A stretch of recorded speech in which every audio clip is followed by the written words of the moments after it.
Siyasetvan û rewşenbîrî Kurd ê navdar Tarîk Ekincî roja yekşemê li Amedê li goristana Şehîdlixê Spartin axê. Rewşenbîrî Kurd di not û neh saliya xwe da li Stenbolê emrê xwedî kir û li ser wesiyeta wî ew anîn Amedê û li goristana Malbatî a Şehîdlixê hate binavkirin. Ji bo oxirkirina rewşenbîrê Kurd, Hevserokê Dem Partiyê Tuncer Bakirhan ji di navê de gelek siyasetvan û nivîskar li goristanê amade bûn.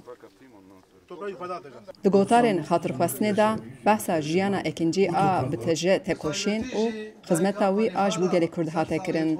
Em Borzastan gundiyê me bûn û Tarîk Ekincî jî xalanê me bûn. Mala me da behs dikirin ku xalanê me Hewsêda ye û diya min ji bo wî xwarir çê dikirin. Bavê min ji gund daniya Diyarbekir.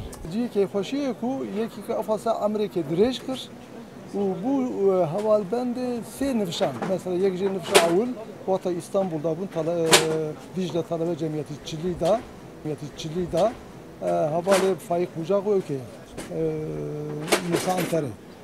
Êdwanzdê Adarê da divê hevalê İbrahim Güçlü, Kemal Burqayî û hevalê din yani Emredin Doktor Şivan filan. Van salê paşî jî bi me re hevalê kiritin. Hatta emrê me jî pêşda çû ew hêna jî nava xebatê da bûn. Em gelek minnetdarin, em serbilindin keseyetî wê wisa. Tarîk Ekincî yek ji damezrînerê Partiya Karkerên Tirkiyeyê tîpê ye û bi nasnama xwe a ku berevaniya pêkvejiyana wekhev a gelê Kurd û Tirk dikir, dihate naskirin. Lê xeta wî a Kurdistanî jî yek ji nasnameyên wî ê sereke bûn. Tarîk Ekincî weka jiyana xwe di mirina xwe da jî gelek Kurdên ku ji siyasetên cuda ne anî bahev. Doktor Tarîk Ekincî ne ji Malbatê ye, milkê milletê Kurd e. Sala dawî da serewekê mezin daye, şerekê mezin daye, şerê du emîn diye, xelayê diye, Cumhuriyeta me hevat çêkirine diye, qetlîama Dêrsimê xwe diye. Tarîk Ekincî rewşenbîrek bû. Ondakirina wî, ondakirina milletê Kurd ra zirarekê mezin, kêmesekê mezin ama emrê xwe dawî 100 sal tamam kiriye. Em emî dibirin. Gelo bandora Ekincî li ser siyaseta Kurdan roleka çawareyîstî ye. Şîrovekarê siyasî Cuma Çiçek xebatên Ekincî wiha şîrove kir. Taybetî dikkat entelektüel de jî yani mixabin li ser mesela Kurd kesên ku serê xwe değişînin û fikrên nû û fikrên teze ava dikin kêmin.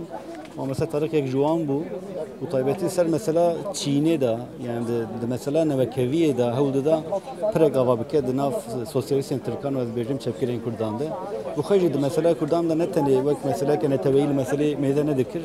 Eroha wek meseleke Çînî û meseleya parvekirina çavkaniyan meseleya nevekeviyê li meselê dinêrî.